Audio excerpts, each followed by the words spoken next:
Gosh, record. Sorry. Hello, this is Jessica again. Thank you very much for being here for webinar number 3. I magically on my own remembered to record. What is fascinating about being able to do all 4 of these webinars in a very short period of time, other than my joke is that you can't get sick of me, is that on number 3, what I want to do is this is usually when I design these modules to be fairly flexible, depending on like where are we going, what's going on, what's happening in the world today, etc. So just as a review, we started with um, diversity in general. Like there's a lot of vocabulary word, there's a lot of concepts that are thrown around that may or may not have been familiar to everyone.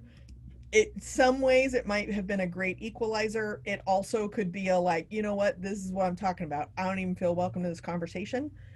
Then we took those kind of experiences and then took it directly to any conscious or unconscious bias, whether it is positive or negative, and where our responsibility falls into place when we are talking about becoming more conscious of what we are unconscious of. And then the intention or the impact, which may or may not be congruent with our intentions. If they are positive, it could have a negative impact. Our intentions could be negative and could have a positive impact, or the impact could be congruent based on what we were trying to say in the first place. And our job is to be responsible for kind of who and how we are when we show up in the world in these connections. I shared a handout with you that is a flow chart that I briefly introduced about making better connections. So when people are talking about even doing a sales email or an email with a friend or talking on a Zoom call, or when we are allowed to convene again, interacting with another human being, you get to consciously decide you're going to make a connection. You're not entitled to a partner, but you have decided you're going to try to make a better connection. So you'll enter that moment with kind of a different posture. Then you actually decide you're going to do some like intentional engagement, form a message after you have listened to figure out where they are even at, decide what you want to say, deliver what you say, be responsible for however you think that landed. You could be right, you could be wrong. You could have the privilege of being like corrected or affirmed. You could also not have the privilege of being corrected or affirmed and just not know. I don't know. But you sometimes intuitively can guess what the impact on your connection was. Is it better now? Is it worse now? And I don't mean cumulatively, I mean like micro connection to micro connection. Did this get better or did this get worse? Is it kind of neutral? And then you repeat the entire process all over again. That flow chart, we're going to break down significantly more specifics related to that flow chart in the last webinar. In the conversations that we've had on the side and chat, on one-on-one and over texting, I think one of the pieces where some of the conversations are coming from is language that I use around messages I learned. I am a huge proponent for being as lazy and self-absorbed as you need to be in order to figure out how to be responsible for yourself. So today, what I'm going to ask you to do is kick back. You're going to take a whole big long sip of water from the cup that is the life that you have had to determine how you turned out this way. There's no negative judgment around turning out this way, although interestingly, as soon as I say that, people are like, hot mess. But you might actually be amazing. That is an option. You might be on a roller coaster between amazing and hot mess. You could be stalled somewhere in the middle. I have no idea. But one of the biggest premises in my research is that the best tool we have in doing diversity and social justice work is our own life. So some of you are like, I don't know, you don't know much about my life. Like, at least it's accessible to you and it's a free tool that you have more access to than anybody else. Everything else is kind of extra, right? So I'm going to invite us to do that. To do this, you are going to need pen and paper. Some of you may very well be like, I have an iPad. Yeah, I know what's about to happen. You are definitely going to need pen and paper, old school pen and paper. Thank you very much, Sarah. Please show off your pen and paper. I enjoy seeing pen and paper. You're going to use at least a front and back or 2 pages. I'm scrolling through. Don't think I'm not looking. I would like to see all this pen and paper. Okay. Scrolled happen. Some of y'all smart and didn't turn your video on. That's okay. So you will need pen and paper. Good job. So what I'm going to do is I'm going to lead you through a process. Now, for a Zoom webinar, this is going to feel a little bit uncomfortable for some because I have been yapping at you for an hour, hour and a half with slides that you may or may not like. And this particular one is mostly silent. Some of you are super good with silence. Some of you are like, not so good with the silence. Okay, well, get some music. Do what you need to do. But most of this activity is going to be you having a raucous conversation with yourself. The alternative is that we all have a raucous conversation out loud with each other. And that's usually enough to make people go, no, I am fine talking to myself. Okay, so that's what we're going to do. So a piece of paper and a pen. I do have some slides to go with it just so that there's like a relatively peaceful image. And I'm probably going to be checking email and things like that. I don't know why you'd want to watch that. But what I want to do is lead you through this process. And for those of you that are like social justice activity collectors, I don't know you all very well, but I am totally staring at some of you right now. You're going to want to collect this activity. And the cool thing about the prompts is that you can keep the prompts and change the lens as often as you want and just keep doing it. And I would even recommend that as your staff, like I know y'all have those gatherings in the mornings, etc., but like this is something that you could do long after you're done playing with me to kind of keep these conversations going around the different lenses. So step one, what do I mean by a lens? So when we're talking about our social identities, when we did the chart of our subordinated or dominant identities, we went through a list of just some examples of social identities. So maybe I mean gender, sexual orientation, religious beliefs, political beliefs, disability or temporary ability, age, class, race, nationality. Yesterday we kind of changed our names or renamed ourselves with different visible and invisible subordinated and dominant identities. So those classifications or those social identities are what I mean by the lens. So today we're going to focus on race and racism. And the reason why I've chosen this, one, it is super up right now. And two, some of you, it's up every single day and other people are just catching up. But I want to be able to use this moment as an example for the activity because you are going to have a raucous conversation with yourself, not with anybody else. And everything that comes up for you during this activity, you are not going to have to share with anybody else unless you choose to. But this is not a challenge by choice kind of activity. What this is a reflection period for you to have an honest conversation with yourself that I super, super promise you are not going to fax your sheets of paper to me or to anybody else. But you need to be able to have a conversation about the messages you have learned across your life and what you're working with. Then we'll turn the sheet of paper over or we'll go to a different page. We'll do kind of a processing piece that some of you are going to be familiar with, and then we will have a conversation. Now, for the conversation piece, I would like to mention y'all are at work.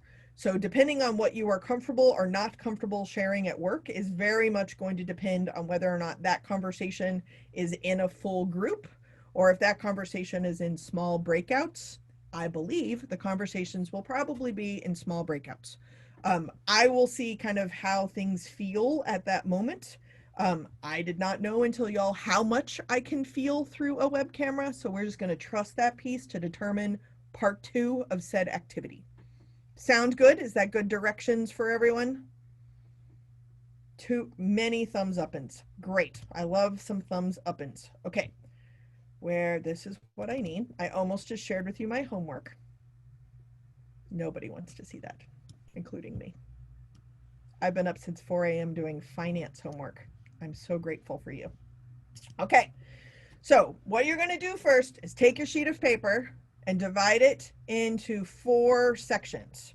So again, just a reminder, the texting number is 202 670-4262. Some of y'all are starting to take advantage of that, and I really appreciate it. I'm not kidding. Feel free to text me anytime you want. To do ally work, like I said, I think the most important thing is that we have to learn about what we have learned to pick and choose what we want to keep and what we want to unlearn.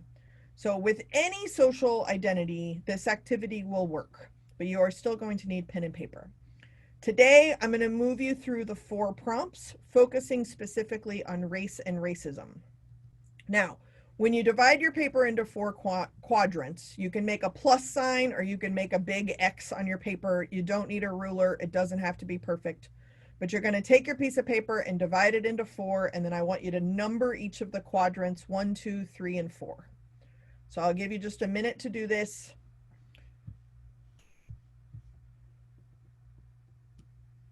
Those of you that are stealing the activity, there will be ample time for you to also write down the directions and the prompts, and I can just email them to you so you can just participate. Be a participant. Don't worry about collecting activities. I'll give it to you. Okay. I see you laughing because that's exactly who I was talking to. Okay, good job. So you have your paper divided 1 through 4. Yeah? Great. I love muted people. Okay, super.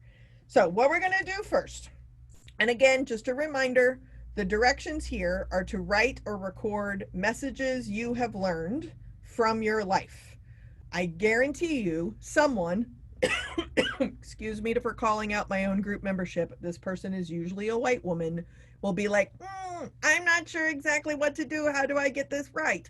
I don't know your life, so you're going to have to think across the messages you have learned of your life, and then what you determine is an answer, that's an answer.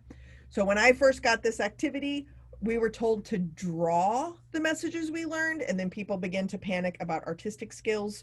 Draw, write words, sentences. You're leaving breadcrumbs for yourself as you reflect and go through your memories. Does that make sense?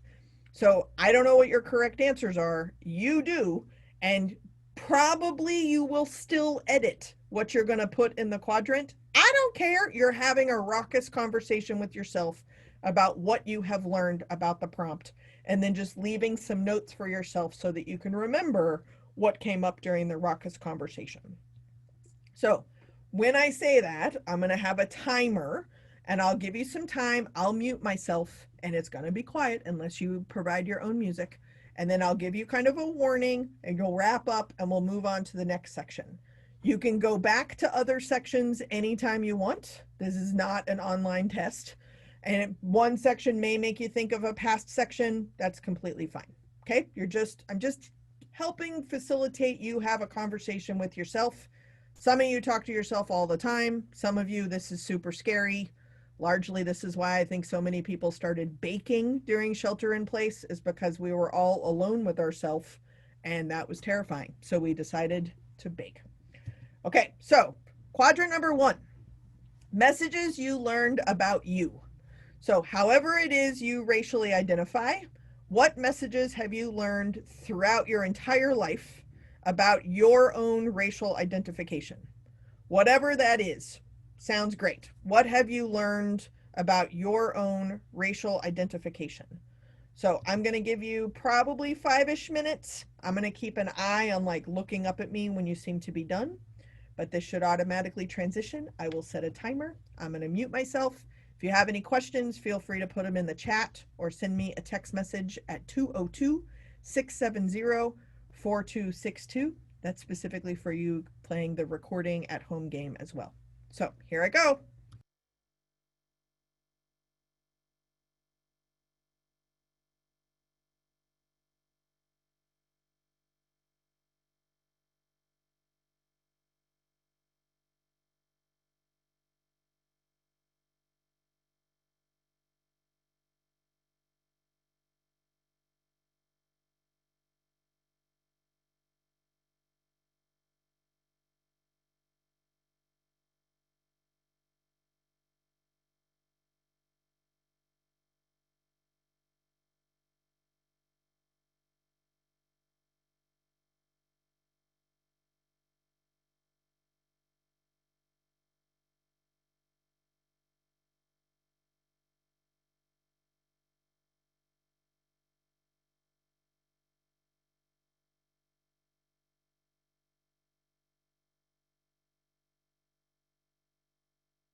Okay, friends. So as you kind of wrap that one up, we're going to move on to quadrant number 2, but I just want to remind you that you are welcome to come back and visit anytime you want to any of the quadrants. When I give the initial prompt, if I don't do it verbally, I'll put it into the chat, any specific examples and a reminder of the prompt as we go along.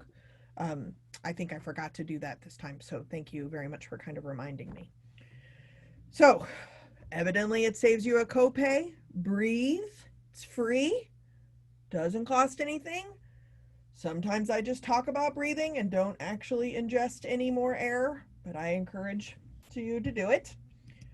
We don't spend often a lot of times talking about any of our kind of social identities, especially those of us where our racial identity is in a dominant or a more privileged space. So for some, this might be new. For some, you're like, old hat. You have a prepared TED talk about messages you have learned about things that you have learned about your own racial identity. And that's great. So as we move along, we're going to move to quadrant 2. Quadrant 2 is messages that you have learned about people other than you.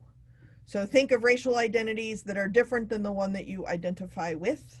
What messages have you learned about racial identities other than yours? Leave breadcrumbs across the conversation throughout your entire history as a human, this life, about messages you have learned about racial identities other than the one that you identify with.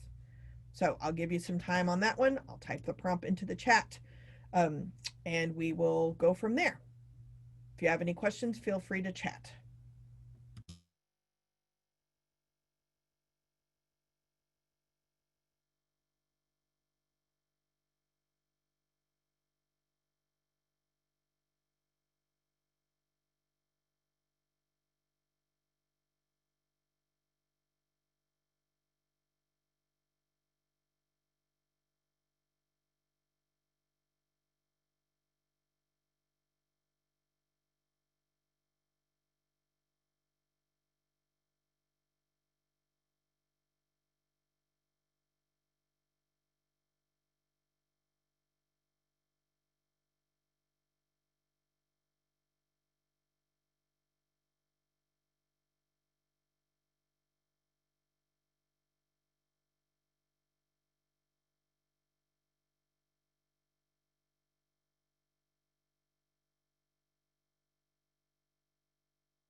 have about 10 seconds left to finish up that quadrant.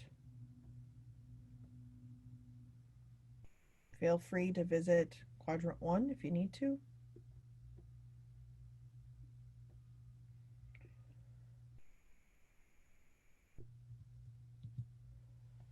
So I'd like to invite you to just take another breath.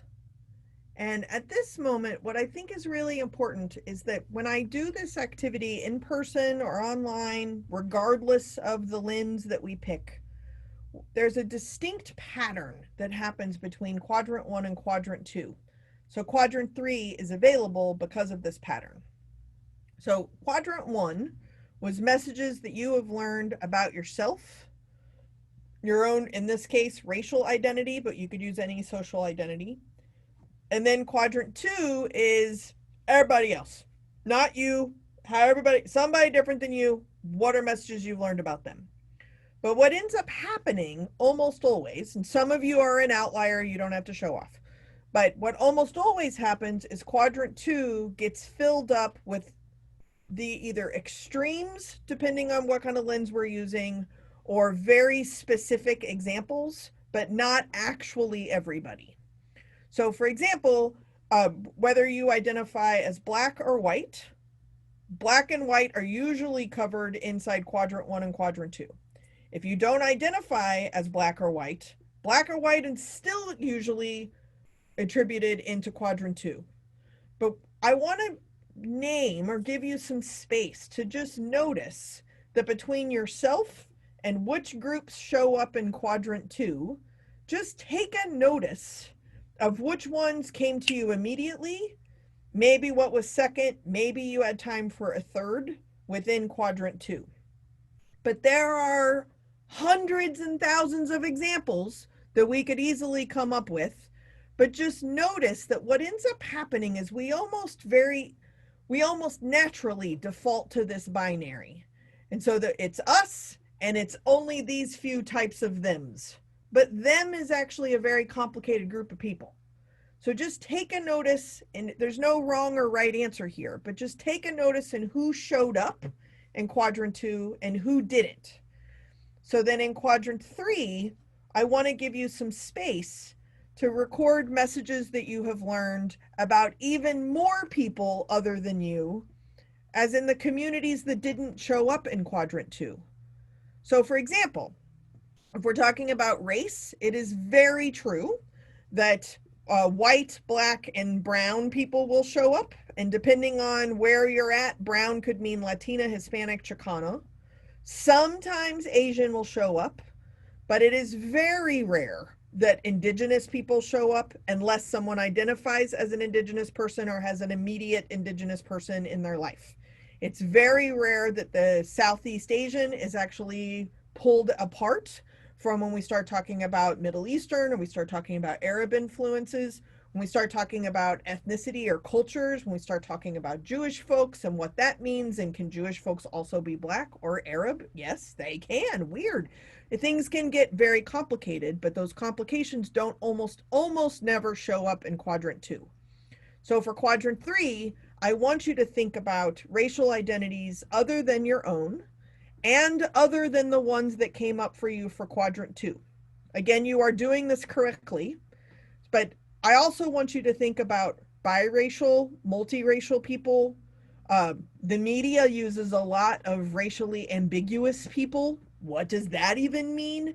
I can say racially ambiguous, and we all kind of know this slightly tanner than tan color, right? Where did that come from? What are messages that you have learned about even more people other than your own racial identity, because we're using race as a lens, and other than the identities that you already named in quadrant 2? If you happen to be one of these people that somehow in 4 minutes named every racial and ethnic identity that exists on the planet inside of those 4 minutes, I would take this opportunity to get a snack. And we'll be back in like 4 minutes. Okay? If you have any questions, feel free to put them in the chat.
You have about 20 seconds to kind of wrap that one up.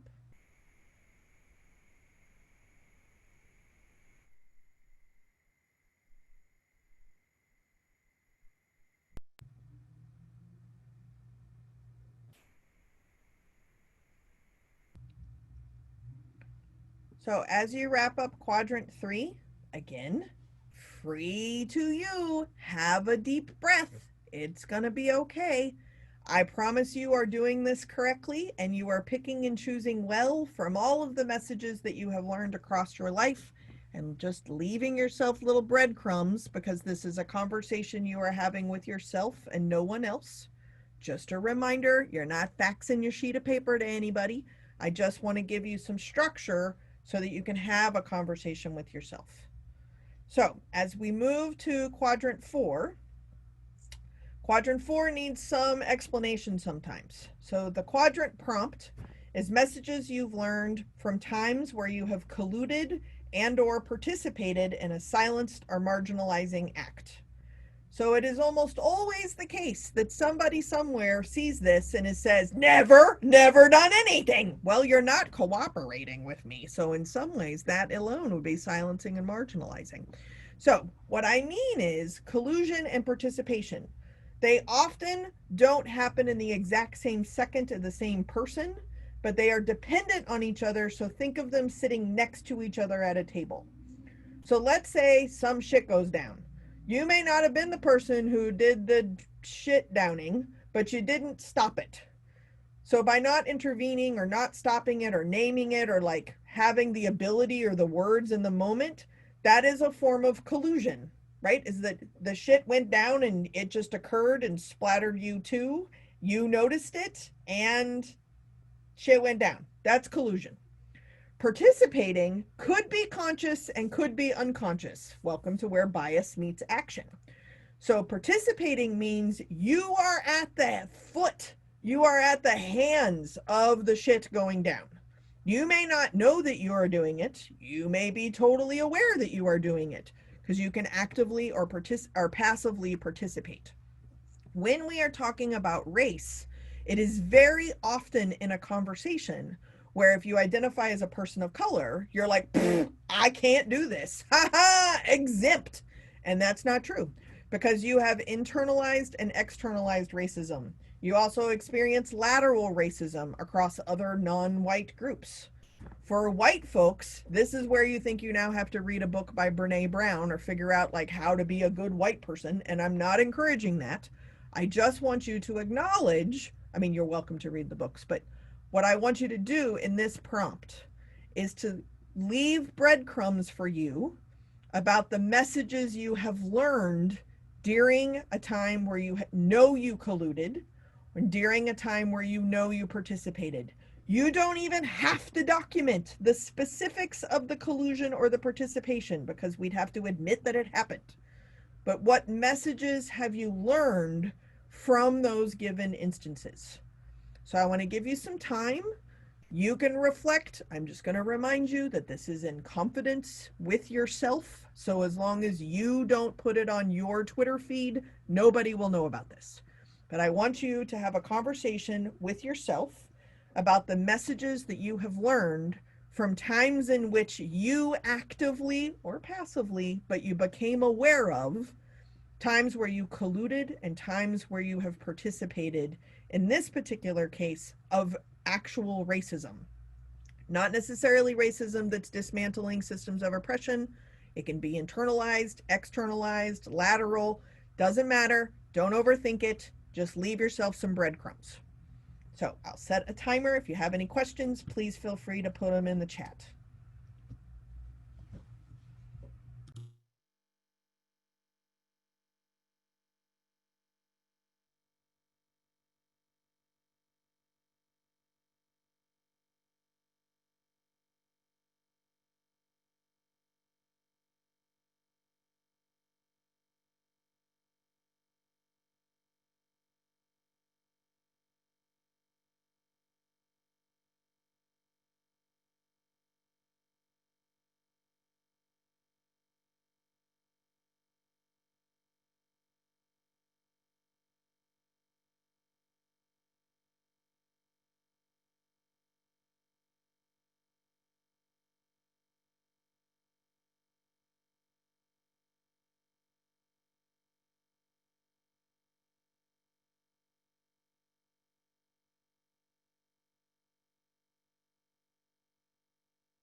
Okay, as you finish that one up, I invite you to turn your sheet of paper over or turn the page if you're in a book.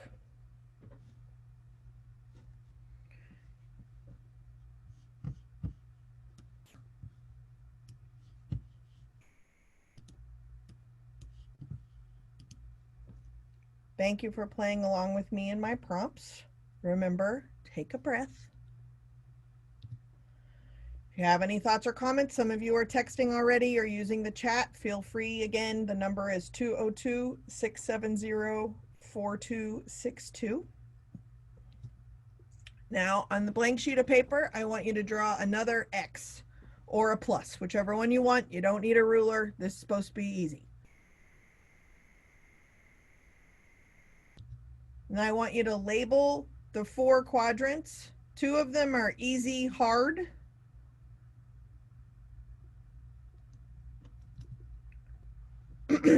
Easy and hard are the first 2. And I just want you to take a moment and make notes about what was easy and what was hard, about this series of prompts, about what came up for you, about this topic, whatever. I don't care what was easy, what was hard. Just leave some notes for yourself. What was easy, what was hard.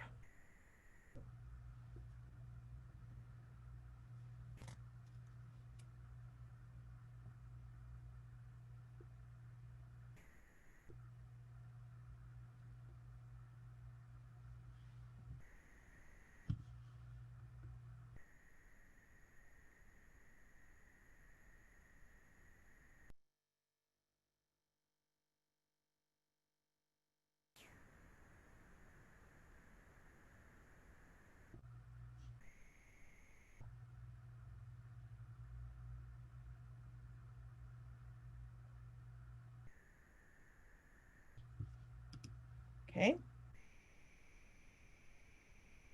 The next 2 are next and promise. So the last 2 quadrants are next and promise. Sometimes being this reflective about your own journey around your own racial identity or your own collusion or participation or messages you've learned about other racial identities other than your own generates this kind of like, what do you want to do next, or what promises do you want to make? This is an excellent opportunity for some kind of like action or accountability or something. No pressure, but I just want you to have some space to leave some notes around what are you going to do next, and are there any promises that you want to make to yourself or for yourself, to someone else, do something else. I don't know. Just jot down some notes that come to mind.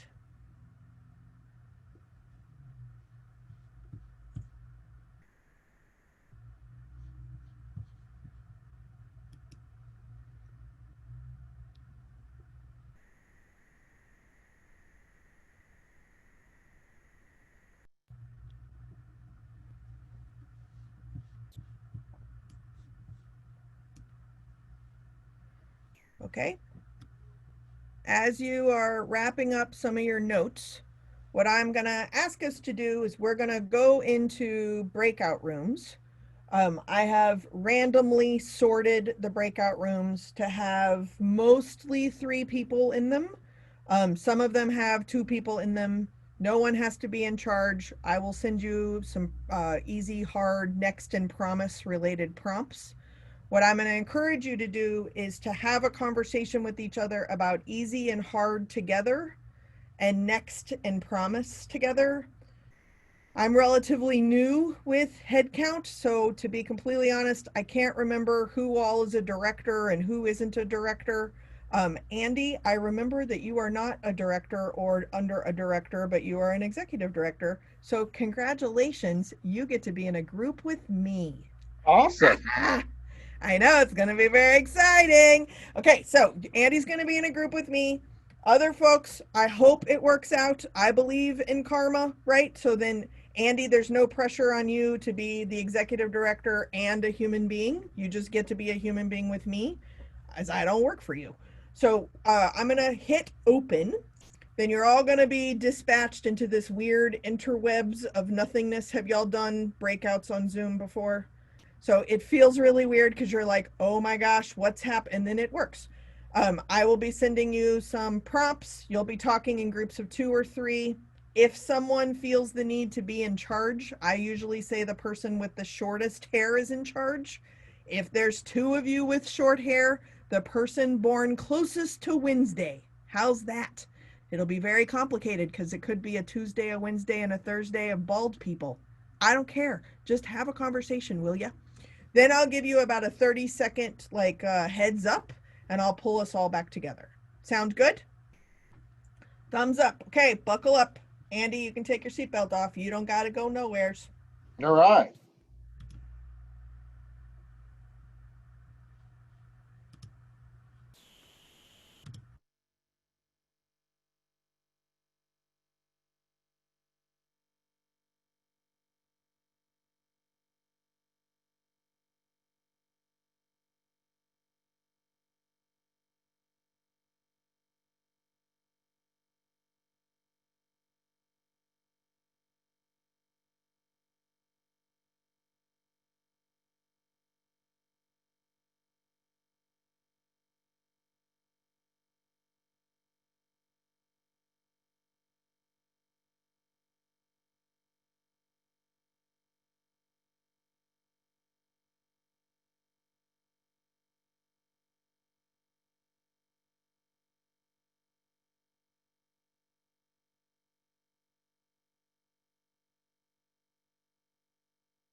Zay.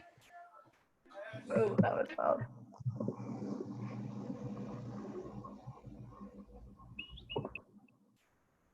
Hello. Hi.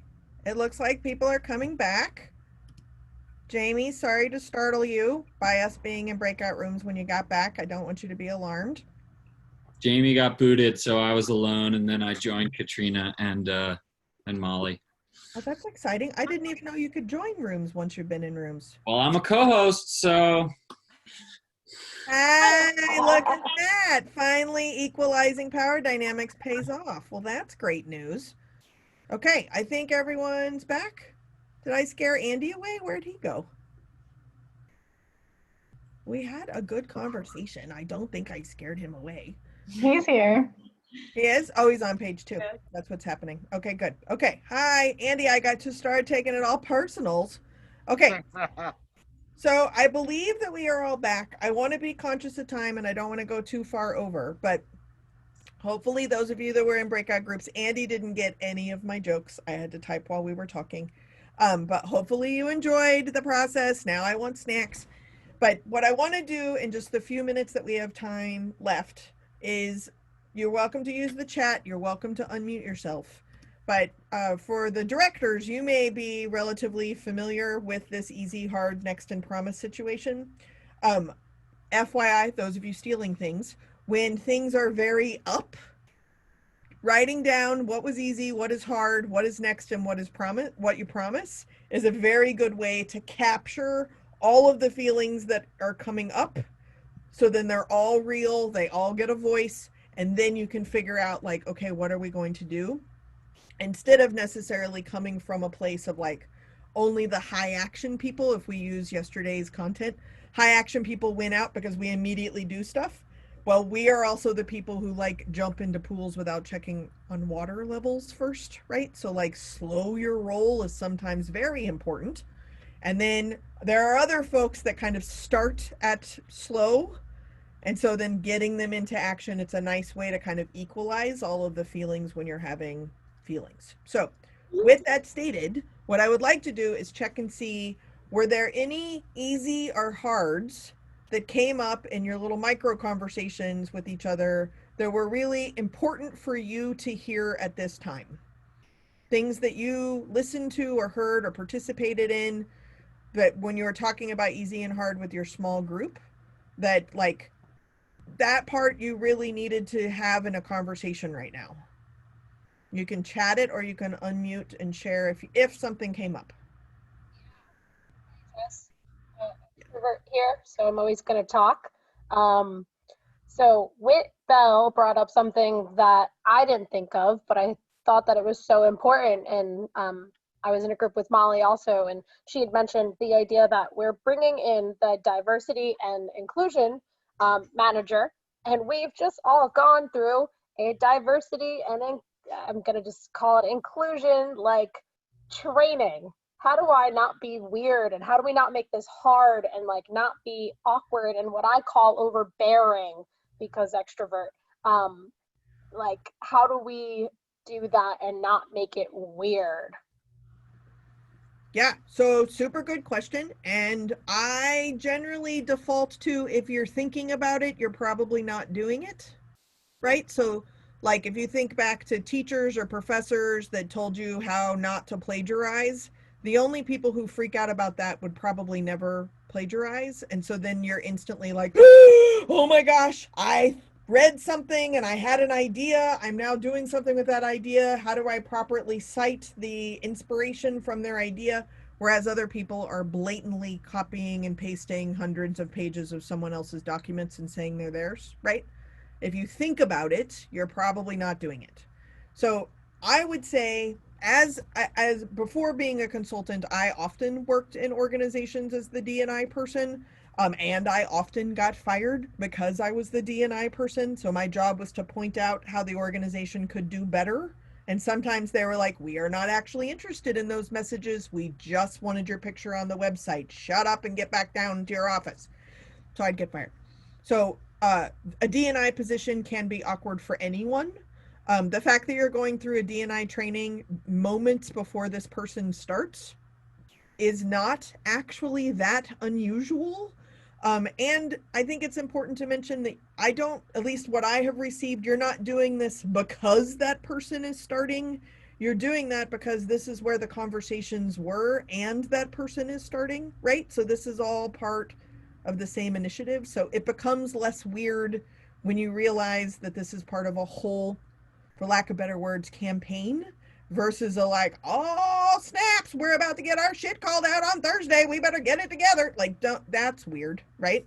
And it also puts a lot of pressure on that person to then be the diversity and inclusion police and just let them be a coworker, right? I think it's also important is that D&I stuff, even though it's on this new person's, door plate or Zoom name or something, it's all of your jobs. It's about the whole organization on every level. This is something that you should be thinking of. The fact that you have one person like charged with kind of thinking about it is they're thinking about it on a macro level and they're thinking about it on a micro level because that's their job.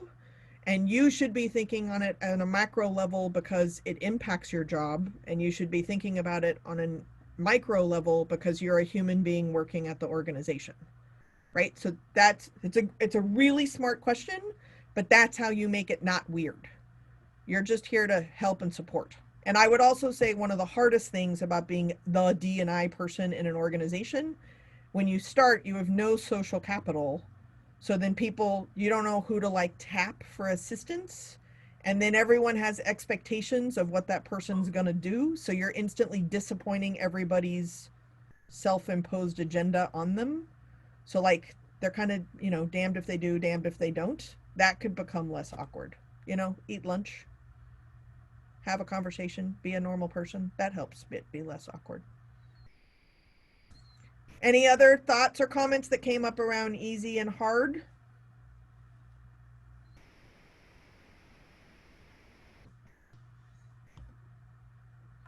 I will say that this experience, well, I shouldn't say experience, but like this task, and especially with hard, this all just feels like opening wounds.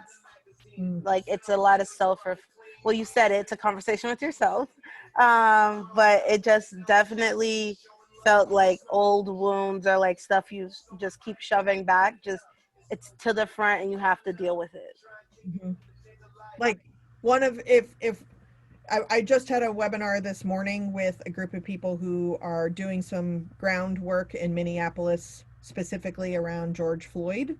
And so if I can kind of like harken back to that conversation, if this is going to be a different time, one of the things that came up in the conversation is that we really do have to look at the back of our closets, not in a Marie Kondo does it spark joy kind of way, because our history doesn't always spark joy, but it's in the back of our closet.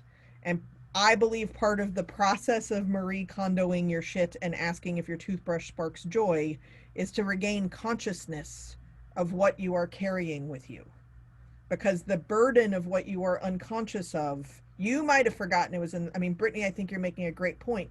You might have forgotten or pretended to have forgotten what is in the back of your closet, but that's still weight you're bringing with you. It's still informing your lived experiences, and it's informing all of our interactions with other people that may consciously or unconsciously remind us of stuff that's floating around in the back of the closet. We're responsible for everything back there, including the bad Christmas sweater, right? Like, I don't know why that's back there. You can get rid of that. Um, One thing I noticed when doing the easy hard thing, I wrote down that it was easier for me to think and write down messages I've received about other racial identities rather than my own. And I think a lot of that has to do with like whiteness being like perceived as like the default and everything else being the other. But and then I was in our conversation, mine was with Tim and Tappan. Tappan was talking about like her school, like primary school experience, and I was thinking about mine too. And it's like I was always taught about like all of like the injustices like of the past and like the present like racial injustices that exist. And I always felt like I was really like aware of it, but I was never like encouraged to think about how I personally or my position like plays into that, or how the privilege I have is a direct impact of like the subordination of other people. And so I think the biggest thing I've been learning in like the past week is like that is so important to think about how you're a part of the whole system, and not just like to know the history, or like, yeah, that's important too, but like to start to deconstruct how your existence like is a product of or plays into racism, I guess. Mm-hmm. And if I can, Sophie, what I hear from you is recognition of system, recognition of group, and recognition of individual responsibility inside that system as part of this group. Is that a decent paraphrase? Yeah, I think so. So I want to make sure that I got it right, because I would also invite you that where all of you are at work, right? I mean, some of you work with volunteers. It's possible some of you are volunteers and I don't know that, so I should name that. But I just want to mention that, like, where you work is also a system. There's group membership within that system, right? So if you're a director, everybody who's not a director sees all y'all as the same people, right? If you're an intern, all interns are exactly the same person. And then sometimes you get to know them individually. Sometimes you get to know a director individually. So group and individual applies at head count as well. So I would invite you, when you think about next and promise, is that much like Sophie or Tappan or the other person in your group, who I'm forgetting, I want to say Tim, but I don't know if did I get that Yeah, right? it was Tim and Tappan. Have no idea how I memorized that, but okay. So if we take this around in the example, Sophie, you're using as a white person who learned about historical white supremacy, but needs to understand on a group level right now, present tense, how am I benefiting individually, current tense about this? I would encourage the same thing happen when you think about D&I work inside of headcount.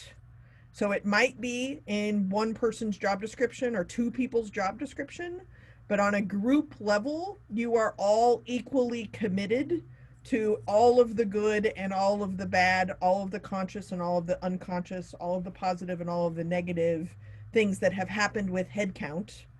And individually, some of you may be more or less responsible for individual conversations, but be very cautious that in some of the conversations that I've been engaging with, a lot of the focus has been on their role, whoever they are, right? Their role within the situation. So yeah, they have a role in the situation because it takes both of y'all to do that. But what is your role within the situation? So when you look to what could you be doing to make things less weird, or with the new person coming in, or what could you do with your current jobs, or the intern started today, what, right? Like, what are you going to do with all these new folks in the middle of right now, so that collectively on a group level you are actually seen, honoring and respecting the mistakes and the missteps. There's a difference between the two, of where you are heading as a system, as an organization, around diversity and inclusion, right? Like, there's the group piece too that you have to kind of step into as an individual, because you're perceived that way. So you're just catching up to how people perceive you. Any other next promises that need to be shared? I'm sorry, we're going a little over on time. Any next or promises? I don't have any text. I'll share again. Great. Woo. I would really love, so my next, I make the joke all the time that English is my first language, but I have a hard time pronouncing things. So I really want to learn how to pronounce Salam's full name, because when I looked at her resume, Salam is a shortened version of her full name, just because I have a hard time with that, and it won't come easily to me. I already know that. So that's a next for me. Great. Important and a good thing to notice. Any other next or promises? Well, I invite you to just think about next and promises is already doing next and promises, right? So My many fitness trainers that have existed in my life have told me that thinking about being healthy actually makes me make better choices than trying to be perfectly healthy. I think about being healthy while eating all kinds of things, and certainly not while like moving or increasing my cardiovascular strength in any way, but I am thinking about it, right? So it's not a lot, but it's at least the right activity. So the imagery that you may remember from the very first webinar is if there is a house on fire, guilt and shame gets you to some conversation about you lighting the house on fire, right? Victimhood is that it's your house on fire. I'm not asking you to do either of those things. I would like us to metaphorically talk about a photograph that I stole off the internet of a house on fire. No judgment, no story, just a house on fire. If you're mowing the lawn, that is not the right activity. If you are using a garden hose, it might not put out the house fire, but it is at least the correct activity, right? Don't worry about the metaphorical picture. No one was harmed in this scenario. But do consciously think about when are you grabbing a lawnmower, when are you grabbing a garden hose, and when are you like, I don't think this will work, so I'll just sit on my couch and eat Cheetos. Speaking of snacks, right? So with that, it looks like our fourth date is tomorrow morning. Buckle up. We're going to go over the handout that we did in number 2 as homework. So you can bring that along if you like to take notes. Otherwise, feel free to keep the text coming. Again, the number is 202-670-4262. Thank you very much for trusting me and the weird, like, do you see now what I mean by the Jetson disappearing into the groups and the Jetson coming back? But it worked, and you got a knock-knock joke out of it. Okay, bye, y'all. See you tomorrow. Thanks, Jess. Thank you. You're more Thank than you, Jess. welcome. Thank you, Jess. Thanks, Jess. Thank you.